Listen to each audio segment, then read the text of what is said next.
Mike Johnson, there's a clear distinction between the January 6th protesters in Los Angeles. Yeah, you know why?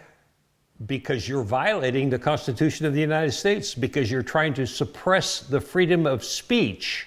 Mr. Speaker, you guys are condemning the violent protesters in LA.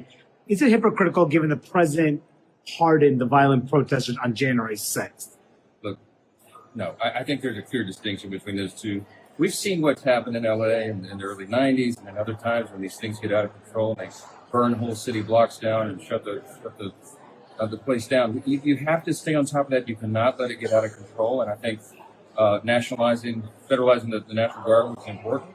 I think if Marines are necessary to maintain order, we have to do what is. So what's the difference? You said there's a distinct. What's the difference between the violent protesters and Everybody wants me to relitigate January 6th. I'm not going to do that. There's a very clear distinction between the two. The people who broke the law and destroyed property met with the proper consequences on that. That's what we're trying to be intellectually consistent about this. What sort of authorities do you? And now, what do?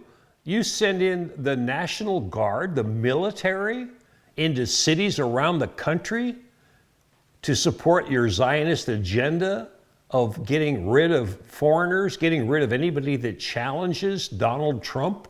I'm sorry, folks. Our democracy is about this close to extinction, and they're blaming it on the protesters. They have no right to be in Los Angeles. They have no right to suppress freedom of speech. But oh, Congress, where are they? They're all paid off. 93% of them. Woo-hoo. Money from Zion land. The Zios want to control America and crush our democracy right in front of you, folks. Are you going to do something about it? I hope you do. Thanks for tuning in to the Conscious Hour.